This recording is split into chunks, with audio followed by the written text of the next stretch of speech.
I was in MetLife Stadium, and the atmosphere was electric as a fan and as someone covering the game and just there as a fan. How did it feel to get out there during the debut weekend of the XFL as a player in that stadium with that Week 1 atmosphere?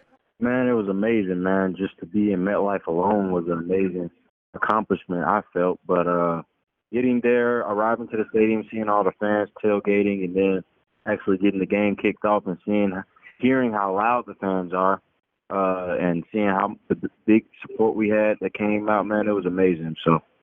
Yeah, you guys definitely had some tremendous support from the Guardians fans. I saw them in the parking lot. They were getting rowdy. Some might even say a little too rowdy, but I was all for it. They were having a good time, man, watching you guys get that big W. And the offense, I was really impressed because you guys had contributions from yourself and a bunch of players on the ground with Cook and McGloin obviously running that thing at quarterback, and then McHale going deep. Yep. I mean, you guys had a lot of different contributors. How do you feel you're progressing coming out of that game against Tampa Bay? Was that performance where you were hoping it would be in Week 1? I wouldn't say it's where we were hoping it would be because we left a lot of things out there, man. We left a lot of big plays out there. But we are satisfied that we got the win and that a couple guys made big plays. But we know coming into this next week versus DC, we're going to have a big challenge, and it's going to be on all of us on the offense, but mostly they trust their defenders a lot. So it's going to be on our receiving corps to pretty much get the job done, and we're going to do what we can. Yeah, you guys have a great matchup against the DC Defenders. I saw their game in person, too. They look pretty good. We'll get into the matchup in a second, but I wanted to ask you about all those additions in Week 1 with all the access the league has given fans on the field with the mics and the cameras and interviewers running up to you. Did you dig all that? What was your reaction to it all? Man, I like it. Honestly, in my opinion, I think it's fun. I think it's better for fans because they get to actually see what's going on. And for the fans that are at home that don't really understand football, they can still have an excitement aspect to the game by hearing what we're talking about and cameras interviewing us right after big plays and hearing the offensive coordinator and head coaches call out the plays. I just feel like it adds an extra excitement to the game, and I like it. I mean, most fans I think I saw on social media were really digging it. I know you players might have to get a little bit used to it, but I'm sure you guys are going to maybe come out with a strategy and be prepared and know when the interviews are coming and maybe have something ready for fans moving forward the rest of the season. It was all only Week 1, right? Yeah, right, man.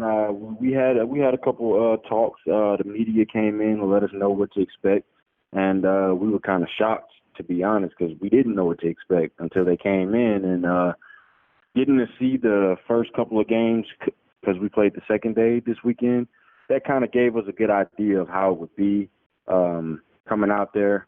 But now that we've actually played one game, we're ready for it. It should be nothing for us. Nice, yeah, and you guys were entertaining in Week 1, and I can't wait to see what happens the rest of the season with all of that. But obviously, the play is what it's all about. And you guys, I mean, as a receiving core, really impressed me in Week 1, and I think I personally think a lot has to do with who you're up against in practice every day. You guys have an awesome secondary in New York. They had 2 picks against Tampa Bay. How fun are practices going up against those guys every single day? Practices are very competitive, man. Competitive. We go at it, man. Every practice, every day. There's no days off. We know as a receiving core, we're going to get challenged every day. And from the pride that every one of the guys have in the wide receiver room, we don't like to get stopped that often, that easy.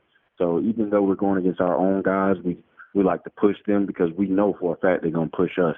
Like they showed the world this weekend. They're a great group of defense whole, but the defensive backs are a special group, man, and I'm happy that they're part of my team and I don't have to see them on game day. I bet, man. They looked awesome against Tampa Bay. No touchdowns in that one, and I'm sure you're looking to do more of the same. In D.C., Audi Field, I could tell you that place was pretty rocking. They had a big crowd, and their fans were into it, man. Week 1 and Week 2, now they know they have a 1-0 team coming in to represent their hometown. You guys are going in there against the Defenders. How do you think you guys match up with D.C.? I think we match up very well, even all across the board, in my opinion.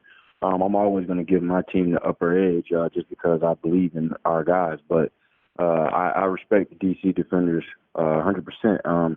I seen what they came out and what they can do, and we're just going to try to take advantage of their weaknesses and do the best we can, try to get the win. Yeah, they really took advantage of some mistakes from Seattle in week 1. So I know you guys as an offense are going to be going out there really focused on playing your game, not making any mistakes, not, shooting yourself in the foot. And you guys did not do that against Tampa Bay. You were thoroughly prepared. So I'm sure more of the same you're looking for this week against DC. Man, I got to tell you, a lot of us here on the show and, fans watching the XFL, watch your dad ball out for the Saints, some legendary moments. This is the XFL. You going to have anything planned when you're at Audi Field? Maybe a phone planted anywhere, or are you going to do your own thing?